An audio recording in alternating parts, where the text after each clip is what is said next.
Disney are dragging us back into the cave and expecting us to be happy about it. The first three Indiana Jones movies showed us something real. They're believable, they're human. They show us a little bit more about society, about ourselves, and about how a well-executed story can evoke a genuine feeling of wonder.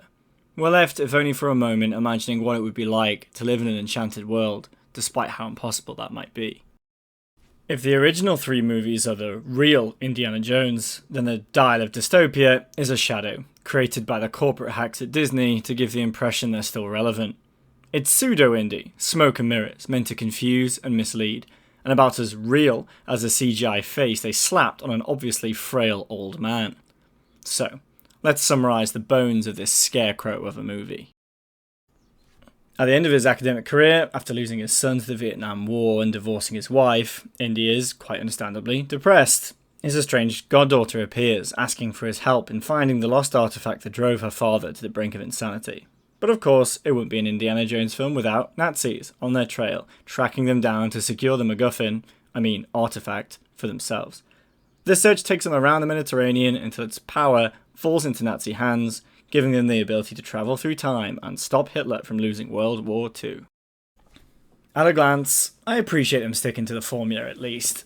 As it is said, a trace of the true self exists even in the false self. And at a glance, it contains everything that an Indiana Jones film should.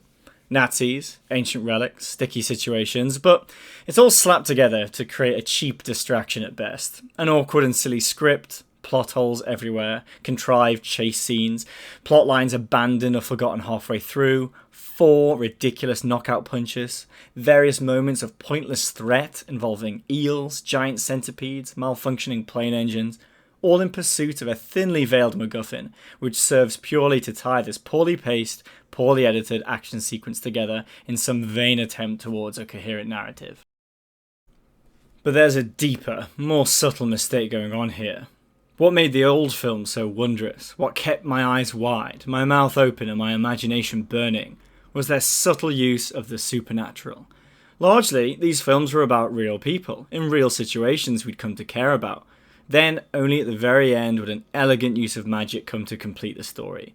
A stone box with the spirit of death inside, a hypnotic blood of an evil goddess, an immortal Templar from medieval times.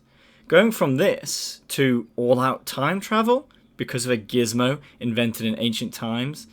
Give us some credit, please.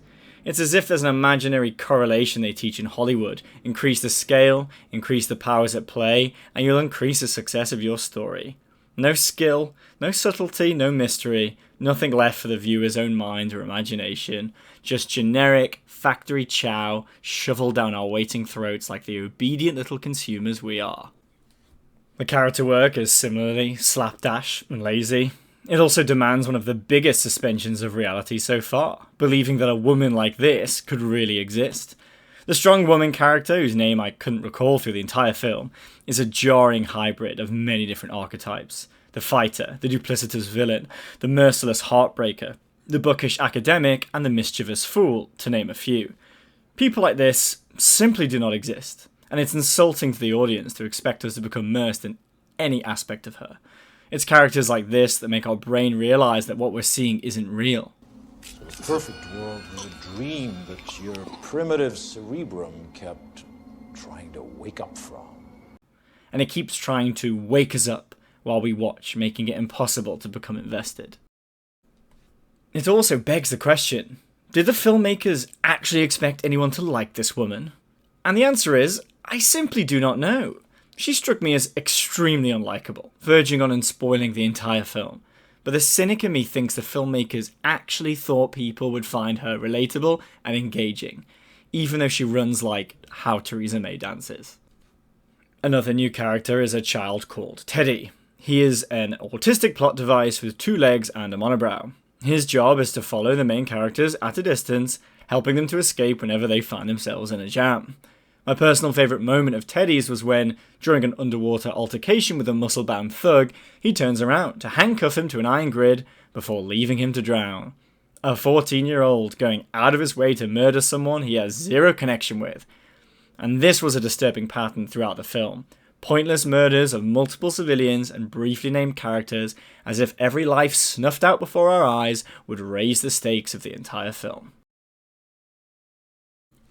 And finally, we get to the man himself, Indiana Jones, a fellow treasure hunter, you might say. It must be said that I expected it to be worse. Given the current trend filmmakers have of humiliating their white male leads, I suspected to see him emasculated at every turn. While Indy is too old now to fight and adventure like he used to, here he actually remains sort of insightful and clever, oftentimes making his female counterpart seem impatient and uninformed.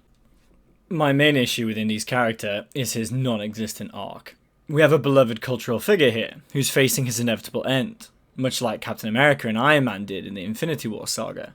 There's a chance here for us all to learn something about letting go, about figuring out what's ultimately worth living for and what we want our legacy to be.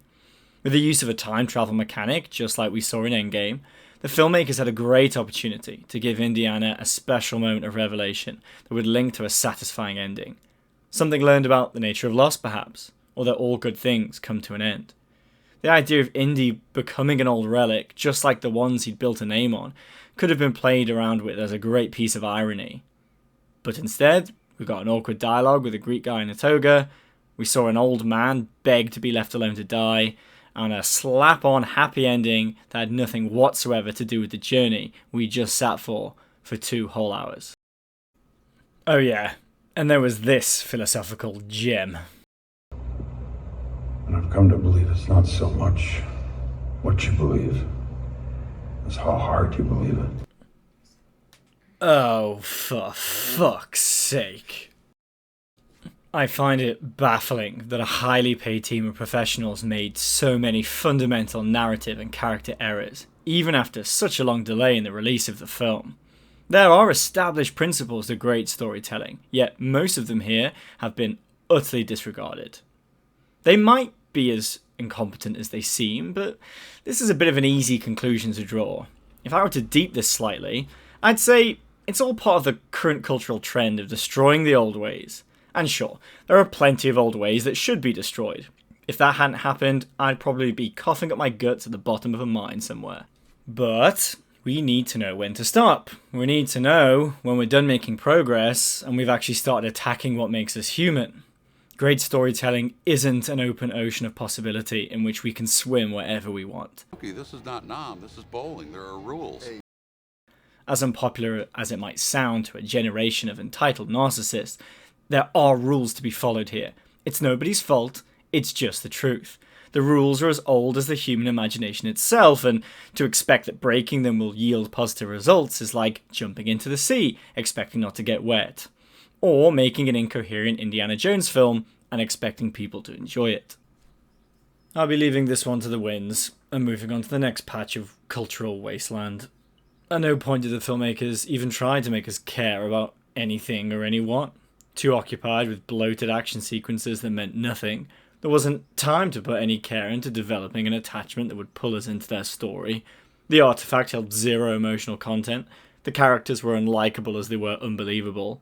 It all just begged the question, what's the point of any of this? Beyond scraping the dregs from another established IP and making the cultural landscape even more depressing for it. The Dial of Dystopia is a fever dream worth waking up from. Don't let the Disney shadow makers fool you. The real Indiana Jones died many years ago. And I'm okay with that. The long waster wandering through the wasteland. Yeah, the long waster wandering through the wasteland. Yeah.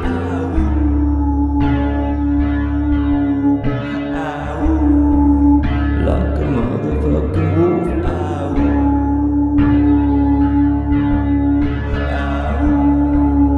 Like a motherfucking wolf, alone.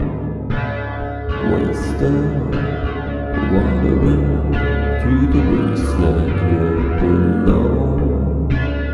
Waster, wandering through